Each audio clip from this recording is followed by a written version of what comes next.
very possible that we start to see teams try to go over on that edge again. We do see teams on the top side here, Shards of Fate. Looks like we're going to get some action early again over this campfire. I completely agree, and I'm also looking at that Legendary Vault potentially down towards just south of Scavenger Bay, where the people try and drop near Wraith Throw and try and rotate down early and say, look, we'll play out of here, try and get out of the massive groups. Actually, we would have had a lot of early drops because I think people saw what happened to Stacks and went, yeah, I don't want to do that. Yeah. But it might actually be the people have got their nerve. We might get a few in. I take it back. That's 3 down early. 3 at Stacks right away. We're just going to go right into the action because look, they're right next to each other. Level 1 violence. You love to see it. Hog playing off against PF. The Hogs. Hog hits level 2. That's really important. Go Hogs. They're not being roasted right now. They are goring people. PF back towards the other side. They're trying to get that campus win forcer.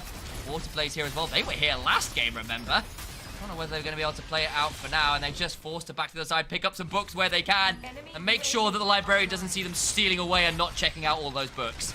Yeah, and here's what's interesting, too, because it's not just 2 teams here. They don't want to full all in. There's 3 teams. You have to be aware of the teams around you and not just full send it, because you can put yourself in a really dangerous spot. So teams are just going to play a little bit more passively. Once you get above that 2-team mark, it's just like, all right, we gotta really pick our battles carefully here. Looks like Hog are just going to move up, maybe take this campfire, which Bad just freely give up.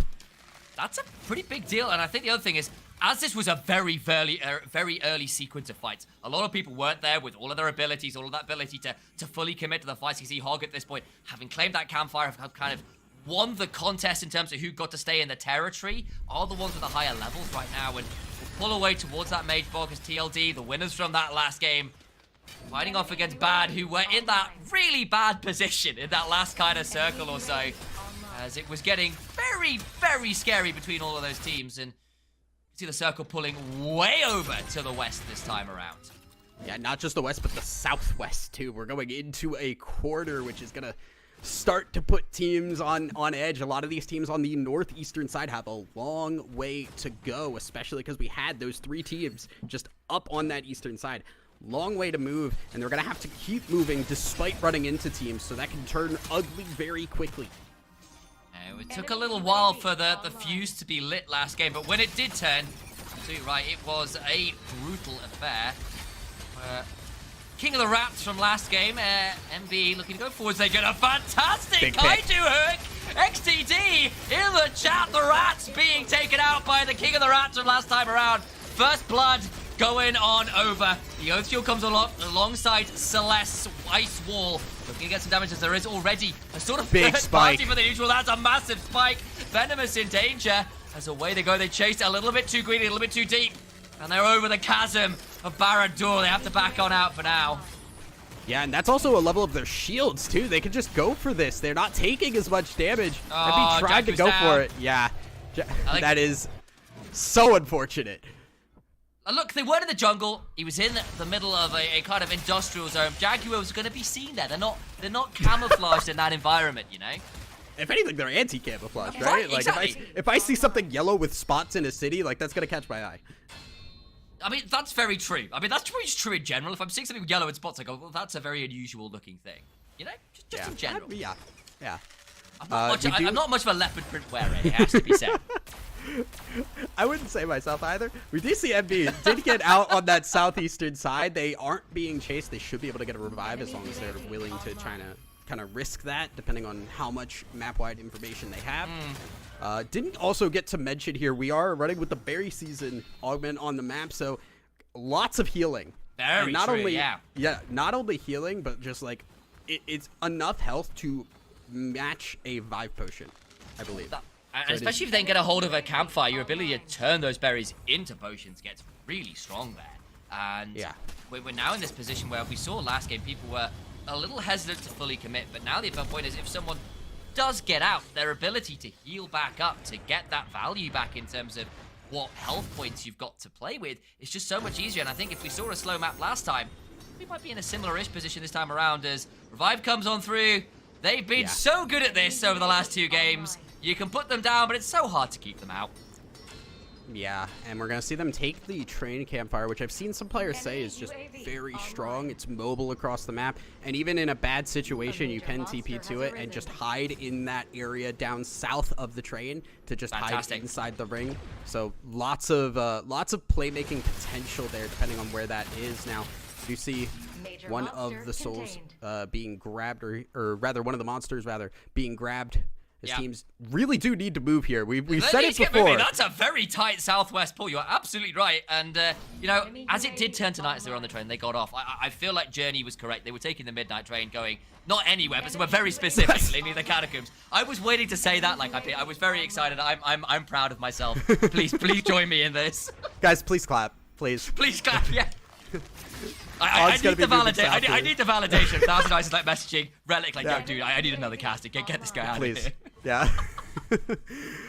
So here's what's interesting, and this is just coming from my Apex knowledge too, is just when you get rings that pull very to the edge of one section of the map, you get a lot more action because it's a lot of funneling into one side of the map, whereas it's in the middle, teams can come from all sides. On this side, you can't come from the south or the east or the west. Oh, you know where everyone's coming, exactly. So you know exactly what angle you need to be aiming at is looking to break down the lasers. This is always a huge point as MB getting in a fight again that is not one that's treating them well. PLS and King Nidhogg having a great old time down here as they're throwing out the emotes, shaking their heads over the downed bodies of their opponents. They break open the shell, they get the prize. Here comes Go, though, and they might be ready to play this one out. Over the abyss there, that vault is well and truly opened already. And from the other side, there is QDM. We are about to see some violence, I think, Thousand. Very possible here. We did see a soul get grabbed, and I am excited because I believe that is the teleport soul. Ooh. And that soul is absurd if you know what to do with it. Throwing down a campfire, it's not the nuke. I know the animation is similar, it caught me out a couple times too. But note, this time around, it's not providing nuclear warfare, it is providing a nice warm place to roast some berries as Celeste goes on forwards, tries to use that ultimate, gets away from it for now, but the zone control was in, trying to deny that easy access to the campfire, and pull away. Campfire is gone and down towards the floating islands towards the south. UDM deciding they've had enough of this and they're getting out. Yeah, they are going to be able to move out again. Teams on edge here. This is the ring where things start to hurt a little bit. You can see I'm interested to see the difference between teams on edge and teams that have been holding ring here. Now, important to remember too, KP matters here. Kills that you get, full kills, do give you points. We have 2 members down. We don't have a team down yet, so there could be a lot of KP traded between these teams. 8 minutes. 8 minutes and no team wipes. Yeah, and I do want to correct myself. That is not Teleport Soul, that is Night Stalker. Oh, if they are out of combat, they are going to be invisible. That's terrifying. Oh boy, already. Gonna see the question marks coming up, and PF pounce, gets some damage on in. Most wanted for Unseen Jaguar, who is definitely wanting to remain unseen right now, is Abador. The last door, looking to get some damage and get another high place. But remember, no team's knocked down. They want to remove the first place team if they can, and PF are willing to rumble. There's a tornado behind them. They get a ground on through. That's the Jewel, landing the shot, trying to get some damage as the Huntress throwing down so many arrows. So obnoxious, and TLD just get a load of those knocks, and the Chonker comes rolling on through, obnoxiously as ever, tumbleweed in the shape of a cat.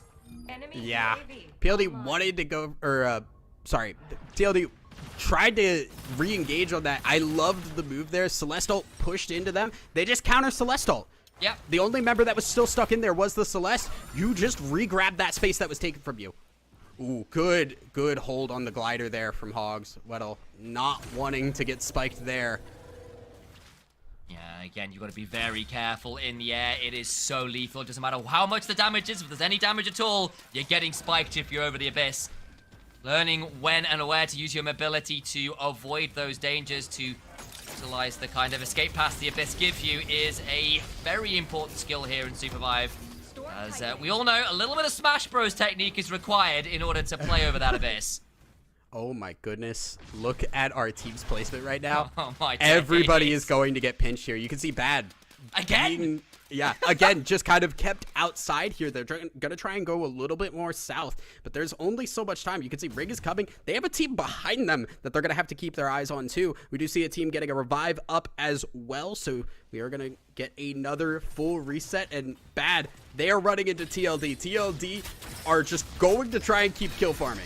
We had lost a third of our players, but one just got revised. We've still got all 10 teams in, though.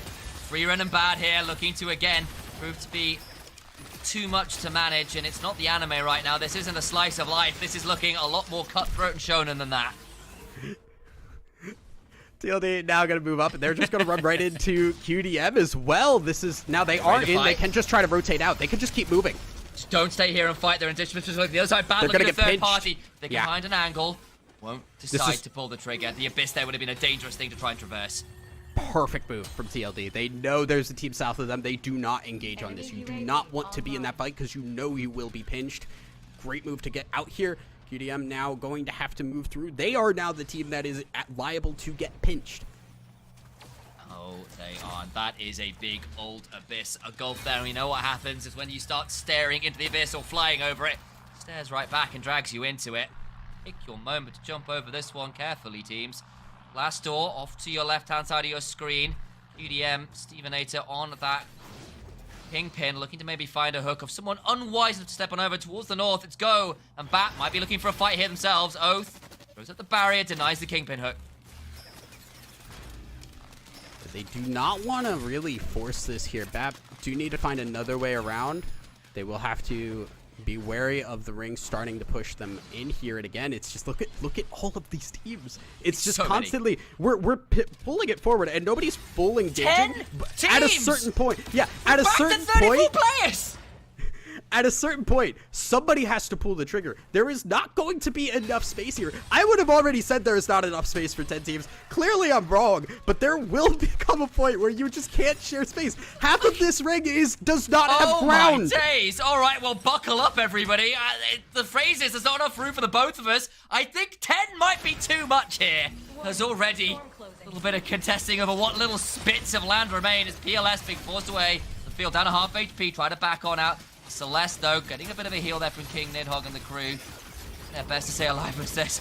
The sniper mob doing a bit of work as Karatsu, our rat from last game, gets hit with the Oath ultimate. Huge chunk on top of them. Pinned against the wall is side of the other team as they're getting a big knock there. Big moment back towards the sniper. They've got another member. 2 left around. But again, no. Full team elimination, Thousand Eyes.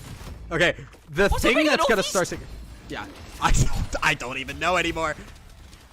I mean, we've got people over the Abyss. It's getting very scary as we back away. Flappy Penguin, the rest of QDM. TLD on the other side. The Celeste gets the invulnerability, buying some space. Time Spike over the Abyss to the other side as TLD. Mo trying to punch out the shield, broken. Damage comes on through, spiked off the edge. Celeste dead as well. The ice wall is there, but I don't think cryostasis is keeping you alive. First team elimination from Bat. PM Space now the most wanted. At the top of our screen is Bat.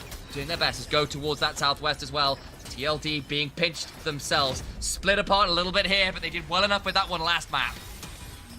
I love how TLD are playing this. This is perfect edge play. They cover their ground, make sure there's no team behind them, and then they just hold the edge. They will let teams come into them, and a lot of these teams are waiting for the ring to push them, so there is no escape option. They have to go into TLD, and they just play from the defensive ground. It's very smart, very slow, and methodical play.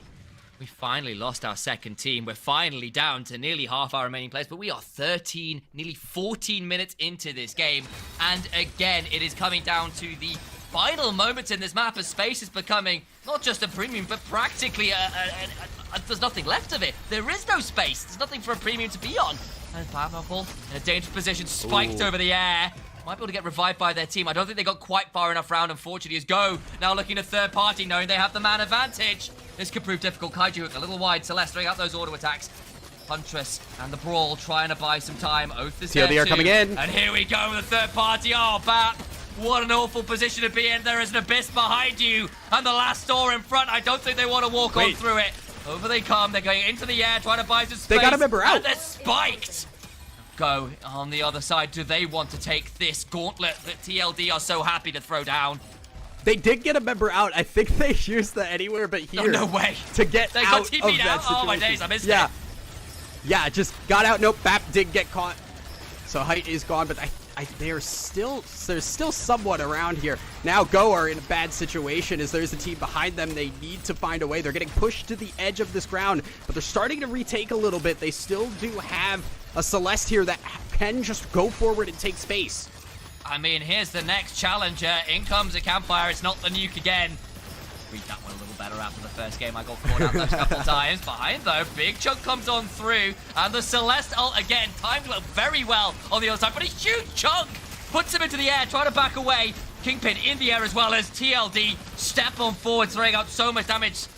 They continue to chunk people out Wicker into the air. And they've got to get far enough away. Strike misses the shot. On the other side, Bap is there. But they're being collapsed on by Bad, who for once gets to do a bit of the pinching. Yeah, and this can happen when you have characters like JustReliq on your team. Oh, Bap, maybe not doing this is the best option. Maybe not fighting this. Okay, we need to get out of this. Pineapple's down to 10% HP. They got. I think they got knocked out by the boss. It absolutely did, and there's no way to do anything about it because Bap are just stuck. They're gonna run through ring. I don't think you can get out. Out. Knight was the most wanted, but the king is down. In the game of SUPERVIVE, you win or you die. Thank you, Cersei Lannister. We know how that phrase goes. 100 beginning to throw some chonkers around and about, but again, free run is here. Hook over the wall, but that's just to stomp on the remains as Lima now stepping on forwards, looking to get some Celeste autos down. Ice coming on through on the other side. Go trying to get the revive up, but they're running into PLS. There was nowhere really to run. There's nowhere safe at this point. PLS have been here the whole time, too. Right, They've been just biding their time. Look, they're level 9. They are just chilling. They are hanging out here. They've been waiting for teams to come. They may not have a lot of KP, but teams have to walk into them, and it's really tough to push them. They have the area that is just actual land here. Everybody else running on literal New York apartment levels of space here, and PLS are running with an entire country in comparison. I've seen Aiden win these. That's all I'm saying. He's got a lot of abyss around him and a Kingpin to pull some hooks. TLD also at level 9. Aiden by himself at level 9. It's Bad, who are the ones who are somewhat under-leveled here. Caught at the level 7. They'll need to pick their moment very, very carefully as King Nidhogg going to try and play this one out. Aiden is terrified. He's so good. The first show match I ever cast, I watched him win a 1v3 team-wise. It was wild. He was the only member remaining. Oh, PLS moving. Step on forwards. Bad in a dangerous position. Snood gets on out of there. Staying warm with his namesake. Nothing to worry about despite the breath of death on his neck.